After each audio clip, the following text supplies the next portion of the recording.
Okay students, आज हम इस लेक्चर में आगे के इन टेक्स्ट क्वेश्चंस और एग्जांपल्स को सॉल्व करेंगे। इन टेक्स्ट क्वेश्चन नंबर 6 में हमें इन कंपाउंड्स को ऑर्गेनाइज करना है according to their increasing boiling point. यहाँ पर कंसेप्ट लगेगा कि boiling point is directly proportional to molar mass of the molecule.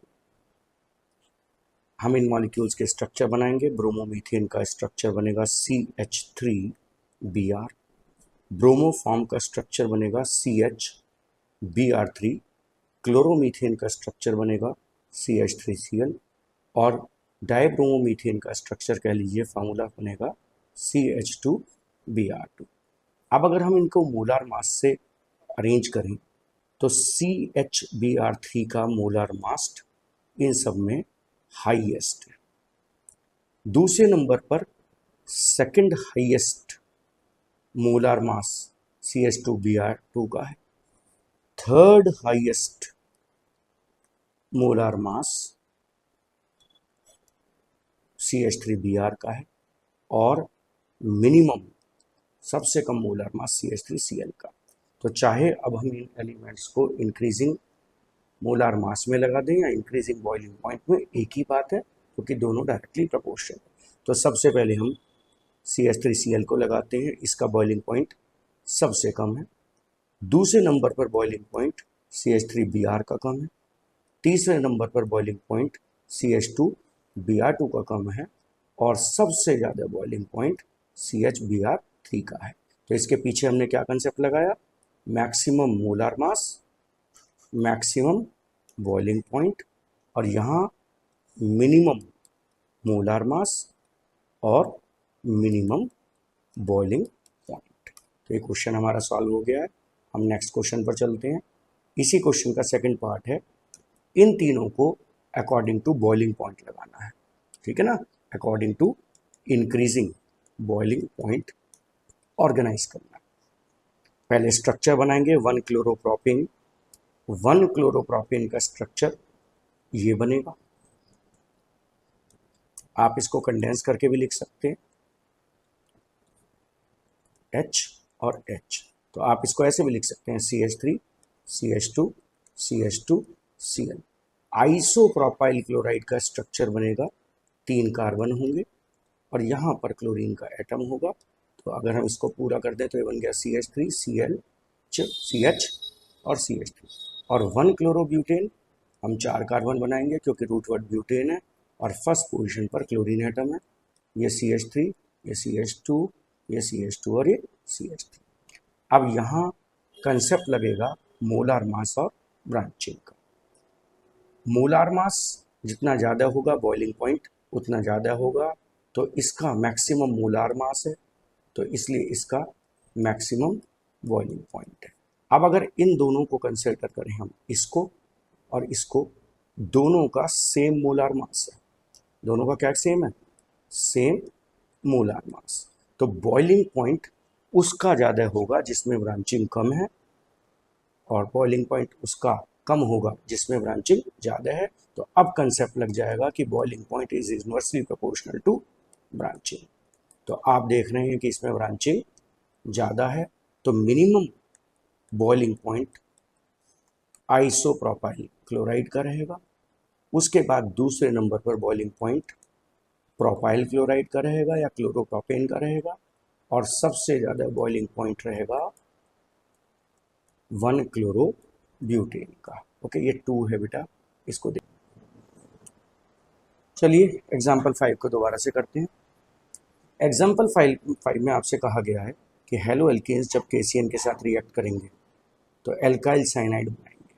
तो एक एग्जाम्पल बनाकर देखते हैं। हेलो एल्केन का एक एग्जाम्पल लेते हैं CH3 CH2 Cl। जब हम इसको KCN से रिएक्ट कराते हैं तो ये बनाएगा CH3 CH2 Cl। लेकिन यदि हम CH3 CH2 Cl को ही AgCN की तरफ से लगाते, AgCN से रिएक्ट कराते हैं तो साइनाइड नहीं बनता, इस बार बनेगा आइसोसाइनाइड। ये नाइट्रोजन की तरफ से जुड़ा है, ये कार्बन की तरफ से जुड़ा है, तो इसलिए इसको कह रहे हैं साइनाइड और इसको कह रहे हैं आइसोसाइनाइड। तो ऐसा फर्क क्यों है?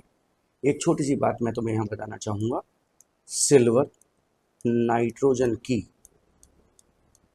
तरफ से जोड़ता है, ये बात आप ध्यान रखें, सिल्वर नाइट्रोजन की तरफ से जोड़ता है। खैर ये तो हमारा कंसेप्ट हुआ, लेकिन एग्जाम में आपको क्या लिखना है इसका सॉल्यूशन, कि KCN is an ionic compound. KCN एक आयोनिक कंपाउंड है, इट प्रोड्यूसेस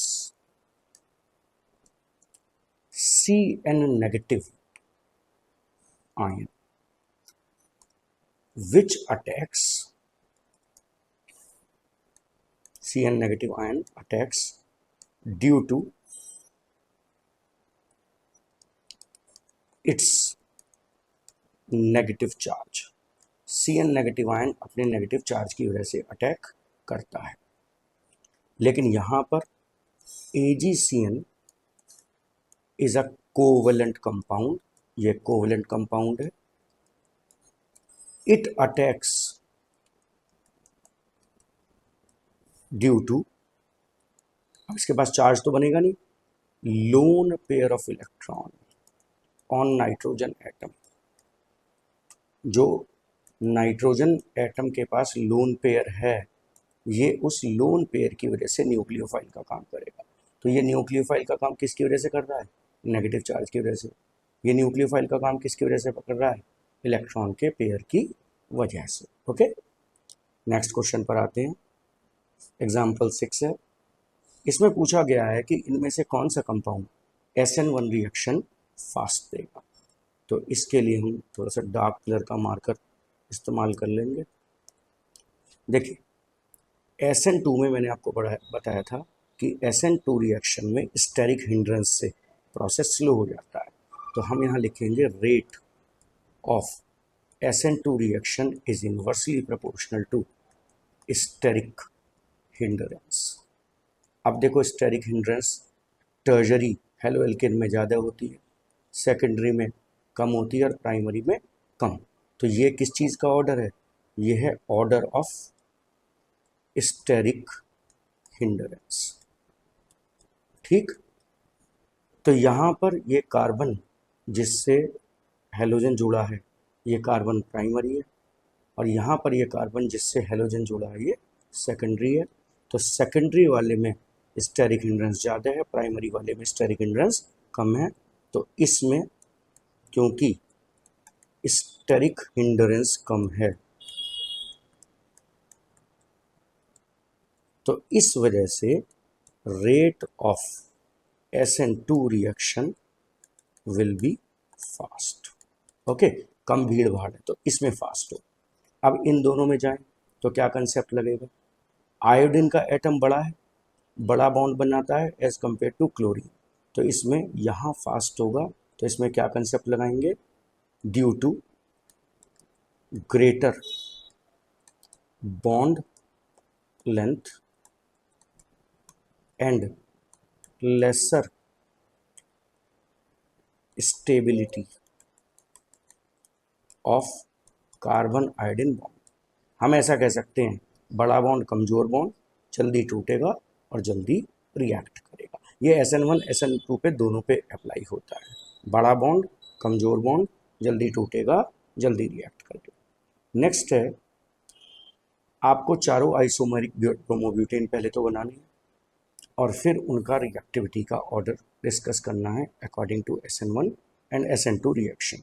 तो 4 आइसोमेरिक ब्रोमोब्यूटेन कैसे बनाएंगे, एज यूजुअल पहले तो बनाएंगे 4 की चेन जिसमें कोई ब्रांचिंग नहीं होगी, और उसके बाद हम बनाएंगे 3 की चेन। ये कौन से आइसोमर बन गए दोनों, ये बन गए स्केलेटल आइसोमर्स। ठीक, तो ब्रोमोब्यूटेन के 2 स्केलेटल आइसोमर पॉसिबल है। अब हम ऊपर से नीचे की तरफ बनाएंगे इनके पोजीशनल आइसोमर्स। देखिए हम बना सकते हैं 1 ब्रोमोब्यूटेन, हम इससे बना सकते हैं 2 ब्रोमोब्यूटेन, ये हटा दीजिएगा, 2 ब्रोमोब्यूटेन। तो 2 ही आइसोमर पॉसिबल है। इसमें कौन कौन से आइसोमर पॉसिबल है, 1 ब्रोमो 2 मिथाइल प्रोपेन दूसरा आइसोमर पॉसिबल है 2 ब्रोमो 2 मिथाइल प्रोपेन। तो टोटल 2 पोजिशनल आइसोमर इसके बन गए और 2 पोजिशनल आइसोमर इसके बन गए। तो टोटल आइसोमर ब्रोमो प्रोटीन के कितने बने? 4। अब इसमें इनको क्लासिफाई करते हैं कि कौन सा प्राइमरी है, कौन सा सेकेंडरी, कौन सा टर्शरी, क्योंकि उसी के बेसिस पर हम ये तय करेंगे कि कौन SN1 फास्ट देगा और कौन SN1 स्लो। ये कार्बन जिससे हेलोजन जुड़ा ये प्राइमरी है, तो ये ब्रोमोब्यूटेन, ये हेलो एल्केन प्राइमरी है। इसमें ये कार्बन 2 कार्बन से जुड़ा है तो ये सेकेंडरी हेलो एल्केन है। इसमें ये कार्बन एटम एक ही कार्बन से जुड़ा है तो ये हेलो एल्केन भी प्राइमरी ही कहलाएगा। और ये हेलो एल्केन, इसमें ये कार्बन एटम टर्शरी है तो हेलो एल्केन भी टर्शरी हो गया। तो 4 हेलो एल्केन हो गए हमारे पास, primary, secondary, tertiary and again primary. अब देखिए यदि SN1 की बात करें तो SN1 रिएक्शन में हम रफली कहते हैं कि भीड़ से फायदा है। क्या है? भीड़ से फायदा। भीड़ का मतलब है टर्शरी होना। तो यहाँ पर इसमें आप देखिए इसमें भीड़ सबसे ज़्यादा है, तो हम इनको लिखते हैं CH3C, CH3Br और CH3। इसमें SN1 रिएक्शन फास्टेस्ट हो। दूसरे नंबर पर ये सेकेंडरी है, इसमें SN1 रिएक्शन इसके कंपैरिजन में थोड़ा स्लो होगा। तो दूसरे नंबर पर हम रखेंगे इस कंपाउंड को। अब तीसरे नंबर पर भीड़, ये दोनों प्राइमरी है, दोनों ही प्राइमरी हैं, लेकिन इस वाले प्राइमरी में भीड़ इसके थोड़ा सा नज़दीक है। देख सकते हैं आप, हैलोजन के पास अल्फा कार्बन एटम के पास में थोड़ी सी भीड़ आ गई है। तो तीसरे नंबर पर जो फास्टेस्ट रिएक्शन होगा वो इसमें होगा। ओके, तो यहाँ पर आप 2 लगा लें। और स्लोएस्ट जो रिएक्शन होगा वो मैं यहाँ बना देता हूँ नीचे, वो स्लोएस्ट रिएक्शन होगा इसमें। ठीक, प्राइमरी वाले केस में तो आप इसको लिख सकते हैं CBr, CH2, CH2, CH2 और इन चारों इन कंपाउंड्स में हमें चिराल एचिराल मॉलिक्यूल पता करने हैं। कंसेप्ट सीधा सा है कि the molecule which has at least one such carbon atom which is bonded to 4 different atoms or groups is called as chiral molecule. देखें जरा, इसमें देखिए ये कार्बन एटम आप देख सकते हैं, ये वाला कार्बन एटम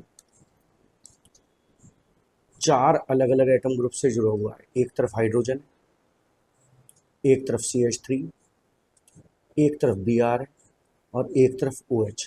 तो ऐसे कार्बन को क्या नाम देते हैं? चिराल कार्बन या चिराल सेंटर या सेंटर ऑफ एसिमेट्री। और यदि ऐसा कार्बन मौजूद है तो कंपाउंड चिराल।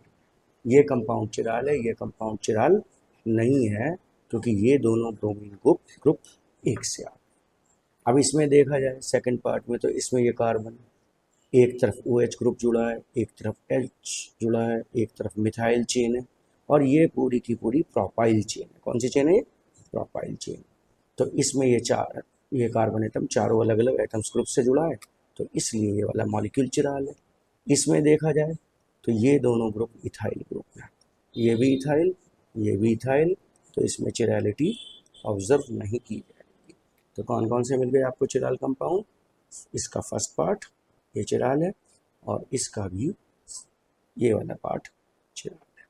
ओके, मैं सर्कल कर देता हूँ इनको, ये और ये।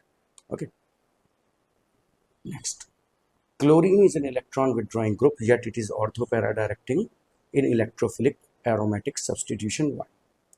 देखिए ये बात सही है कि क्लोरीन एक इलेक्ट्रॉन विथड्रॉइंग ग्रुप है।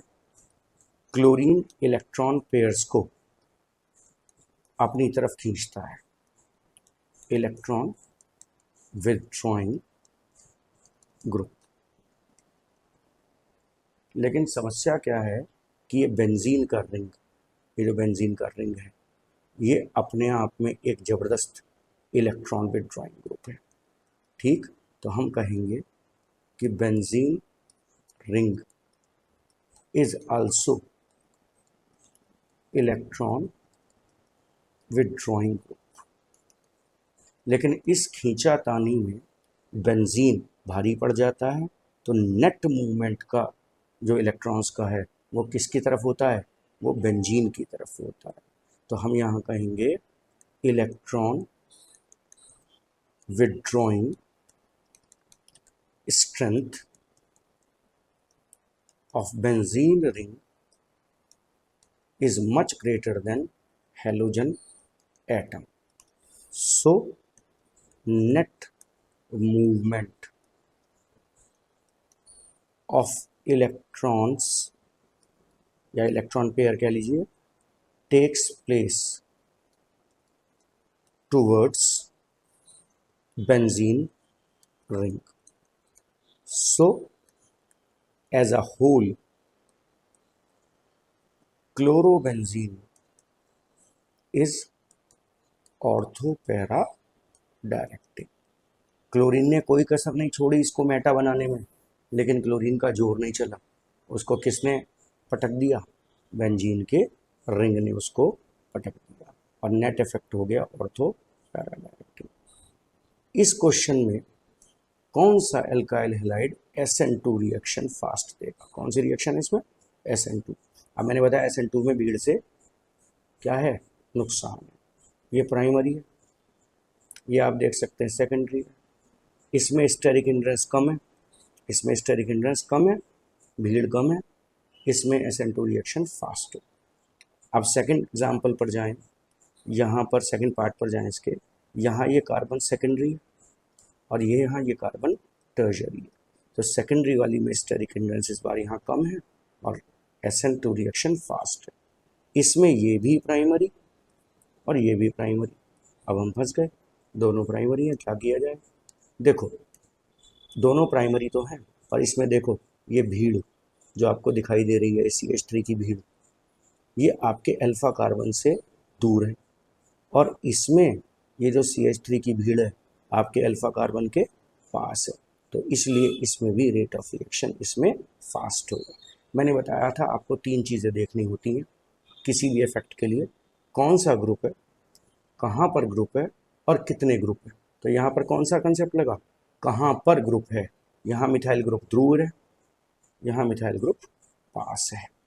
ओके, चलिए नेक्स्ट क्वेश्चन पे चलते हैं। इन पेयर्स में कौन SN1 फास्ट देगा। SN1 क्या कंसेप्ट लगाना है कि SN1 reaction rate is directly proportional to stability of carbocation. And what is the order of stability of carbocations? क्या ऑर्डर है कार्बोकेटायन की स्टेबिलिटी का। Tertiary carbocation is more stable than secondary carbocation is more stable than primary carbocation। तो देखिए यहाँ जो carbocation आपका बनेगा वो टर्शरी बनेगा, यहाँ जो कार्बोकेटायन आपका बनेगा वो प्राइमरी बनेगा। कौन सा ज़्यादा स्टेबल है, ये वाला ज़्यादा स्टेबल है, इसलिए इसमें SN1 फास्ट है। यहाँ जो कार्बोकेटायन बनेगा वो कैसा बनेगा, इस सेकंड केस में वो बनेगा सेकेंडरी, और यहाँ जो कार्बोकेटायन बनेगा वो कार्बोकेटायन कैसा बनेगा, प्राइमरी। नेचुरल सी बात है, सेकेंडरी कार्बोकेटायन ज़्यादा स्टेबल है, इसलिए रेट ऑफ रिएक्शन इसमें फास्ट है। नेक्स्ट क्वेश्चन IQ9 है, बहुत ही सिंपल सा क्वेश्चन है ये। हम ग्रिग्नार्ड रिएजेंट में को बनाने के लिए हेलो एल्केन को रिएक्ट कराते हैं मैग्नीशियम से। तो कुछ इस तरह का कंपाउंड है, थोड़ा सा स्ट्रक्चर मैंने इसका बदल दिया है। Br में जब आप Mg जोड़ेंगे तो ये बना लेगा साइक्लोहेक्साइल मैग्नीशियम ब्रोमाइड। ओके, इसी को हम ग्रिग्नार्ड रीजेंट बोलते हैं। अब ग्रिग्नार्ड रीजेंट की एक समस्या होती है कि मॉइस्चर की प्रेजेंस में ये पेरेंट हाइड्रोकार्बन में चेंज हो जाता है। तो जैसे ही इसको पानी मिलेगा, HOH मिलेगा, ये पार्ट नेगेटिव है, ये पार्ट पॉजिटिव, देखिए ये बन गया साइक्लोहेक्सेन और ये बन गया MgOH Br। तो ये इसका पेरेंट हाइड्रोकार्बन बन गया। तो कंपाउंड A हमारा ये है और कंपाउंड B हमारा ये है। नेक्स्ट क्वेश्चन पर आते हैं, इसी तरह का क्वेश्चन है। अब D2O को आप पहले बता देता हूँ, H2O मानकर चलिए। RBr मैग्नीशियम के साथ क्या बनाएगा, ये बनाएगा RMgBr। चलिए अब अगर हम इसको वाटर के साथ रिएक्ट करा दें HOH के साथ, तो ये बना लेता है RH प्लस MgOH Br। यहाँ D लगा हुआ है, ये कट गया है इसमें से, ये D लगा हुआ। अब यहाँ केवल एक समस्या है कि ये R की वैल्यू क्या है, जो R लिखा है इसकी इंफॉर्मेशन हमें ढूंढनी है। देखिए हमारे क्वेश्चन में हिंट है, ये जो वैल्यू है ये value R, it is equivalent to R। तो चलिए यहाँ हम रिवर्स प्रोसेस में शुरू करते हैं काम। यहाँ R की जगह हम क्या रख रहे हैं, R को किससे सब्स्टिट्यूट कर रहे हैं, CH3 CH CH3, और D को किससे रिप्लेस कर दिया था हमने, H से। तो यहाँ H लगा लीजिए, रिवर्स चल रहे हैं, HOH इसमें लगाया था, R की वैल्यू दे दीजिए CH3 CH CH3, ये आपकी R की वैल्यू है, यहाँ लगा दीजिए MgBr। और यहाँ पर अगेन आपने Mg से किसको रिएक्ट किया था, CH3 CBr और CH3। अब बात है कि भाई यहाँ तो क्वेश्चन में D है, हमने H से रिप्लेस कर दिया, तो एक काम कीजिए, चुपके से जाइए और इस H को D में चेंज कर दीजिए। क्या कर दीजिए, इस H को D में चेंज कर दीजिए, आपका क्वेश्चन सॉल्व हो गया।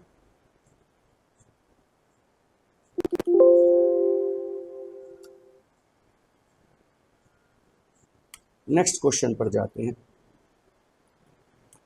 इस क्वेश्चन का सॉल्यूशन मैं ऊपर की तरफ बना देता हूँ। बहुत आसान सा सॉल्यूशन है, every and has a carbon, every bend has a carbon. पहले तो ये काम कर लीजिए आप, ठीक है। अब ये जो रिएक्शन देख रहे हैं आप RX की सोडियम के साथ, ये वुड्स रिएक्शन है। वुड्स रिएक्शन में सब कुछ डबल हो जाता है, तो ये R यहाँ पर आकर डबल हो गया, तो आप इसको बीच में से काट दीजिए, ठीक है। ये जो कटा हुआ आधा पार्ट है, ये आपकी R की वैल्यू है, ठीक। तो चलिए यहाँ से शुरुआत करता हूँ मैं। R की वैल्यू आपको मिल गई, R की वैल्यू क्या है, CH3 CH3 CH3, ये R की वैल्यू है। इसके साथ कोई भी हेलोजन आप लगा दीजिए, Cl लगा दीजिए। पहले लेफ़्ट चलेंगे राइट, चलिए पहले लेफ़्ट चलते हैं। जब हम इसको 2Na से रिएक्ट कराएंगे इसके दो मॉलिक्यूल्स को, तो 2NaCl बाहर आ जाएगा और साथ में ये आपस में कंबाइन हो जाएंगे, एल्काइल पार्ट ये डबल हो जाएंगे पूरी तरह से, CH3 CH3, उसके बाद क्या चलेगा, CH3 CH3 और CH3। अब जरा इधर चलें, इसमें मैग्नीशियम लगा रहे हैं, ग्रिग्नार्ड रिएजेंट बन जाएगा। क्या बनेगा, CH3 CH3 CH3 और Mg बीच में आ जाएगा, ये MgCl हो गया। अब अगर इसमें वाटर लगाते हैं हम HOH, अभी पिछली क्वेश्चन में बताया था मैंने, ये नेगेटिव पार्ट, ये पॉजिटिव चार्ज, तो ये अपने हाइड्रोकार्बन में चेंज हो जाएगा, पेरेंट हाइड्रोकार्बन में।